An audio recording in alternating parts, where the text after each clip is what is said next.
Moi, j'ai grandi au travers des Scandic à mon père, puis des petites motos, les Mini 50 à mon frère, puis j'ai été exposée à ça, puis ça me faisait déjà vibrer.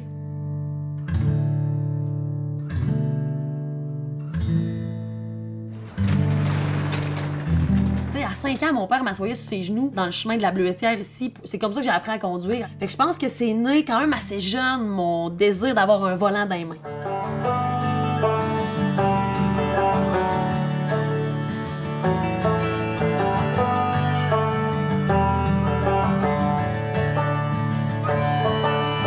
Je m'appelle Sarah Dufour, je suis auteure, compositrice, interprète et aussi passionnée de skidoo.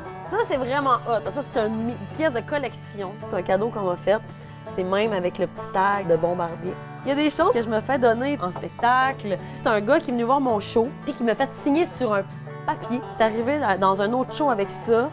Mon objectif était de mettre en avant-plan dans ma vie la musique et le skidoo et de rouler ces deux affaires-là à part égale parce que mes passions étaient égales pour les deux. Puis mon but, c'était de tout faire en sorte pour que ma vie soit ces deux passions-là et que ça s'entrecroise. Et c'est de là que sont nées les chansons Chez nous, c'est skidoo, Chic Choc. On l'entend, cette passion-là, dans mes chansons. Il a sorti son Scandic pour aller faire un tour. Un vieux 88, un coup de crinque pis c'est tout. Oh, y'a des trucs pis d'entrer le panneau. Les deux passions me permettent de rencontrer des gens de toutes les générations. Des petits-enfants jusqu'à des plus grands enfants qui se reconnaissent dans leurs souvenirs avec leur vieux Scandic. Ils savent très bien de quoi je parle. Parce que chez nous,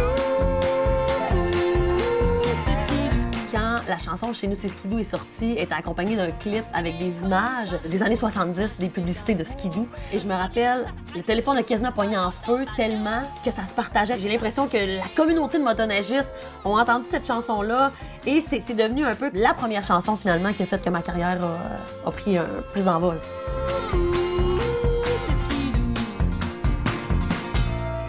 Chez nous, c'est skidoo. T'en rappelles-tu? Peut-être que tu t'en rappelles pas parce que t'avais peut-être quoi? T'étais vraiment jeune. C'était toute la gang ensemble, puis on allait visiter des gens, puis on venait genre oui. au milieu de la nuit, puis 200 km plus tard. Moins 20, moins 30, il n'y avait pas de température qui... Parce qu'il n'y a pas de mauvaise température, il y a juste des mauvais équipements. T'sais. En plein ça.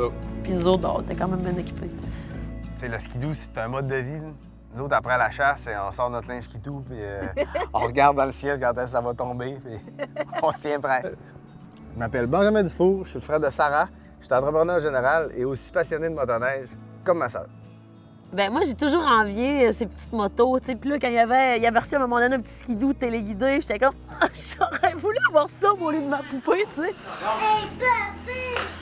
Mais en même temps, c'est tout le temps amusé ensemble, fait qu'on a tout le temps pu se passer nos affaires. Je commence à sortir un peu mes skidoo et mon pick-up. Ça, c'est toi qui as fait ça? Ouais. Sans plan, sans rien. OK. Ça, c'est un lynx. Ça, c'est mon semi-expert 850 turbo. Ça a l'air facile à faire, mais en vrai, je passe des heures là-dessus. Moi, la motoneige, c'est pour tout le monde, ça fait que tout le monde est impliqué. Ma blonde a fait de la motoneige, mon gars, il a son skidoo.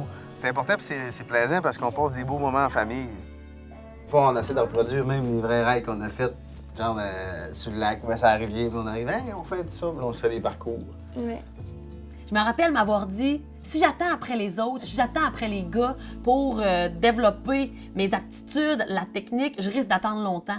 Et j'ai vraiment pris une décision de dire à un moment donné, je vais m'accoter sur moi-même, puis je vais le faire. Et c'est là que j'ai commencé à aller rider des Chic Choc et que l'idée de la chanson m'est venue.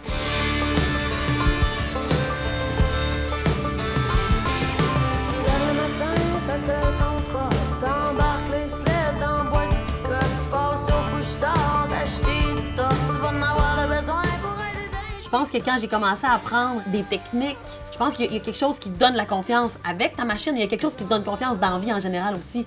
Fait que c'est tout ça l'impact que ça a pour moi de faire du skidoo.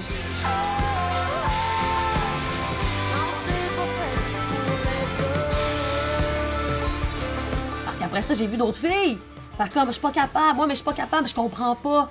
Puis là moi je leur disais t'es capable. J'étais là, j'étais la même personne que toi.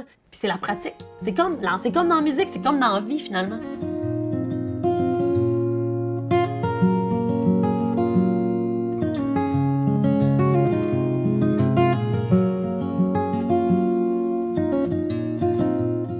L'impact puis la marque que j'aimerais laisser comme héritage à mes neveux, mes nièces, puis les enfants qui m'entourent, c'est que si tu as un rêve, ben, tu peux y croire, puis ça peut se réaliser. Les premiers rêves que je faisais, là, j'avais ton âge, là, puis je me promenais ici dans les sentiers, puis les premières expériences en motoneige, j'ai resté pris. Je me suis dépris avec le ski handicapant. Puis quand on montait, quand on était jeune, avec le gros traîneau, c'est en haut de la grosse côte-là qu'on montait, puis c'est là qu'on venait se promener. Je dis souvent que la vie, c'est comme un sentier où ce que tu peux suivre un skidoo toute ta vie, ou tu peux décider de dire hey, je pense que je vais bifurquer à droite, puis je vais aller défricher mon propre sentier, qui va être ma vie finalement. Puis ça va être parfait de même.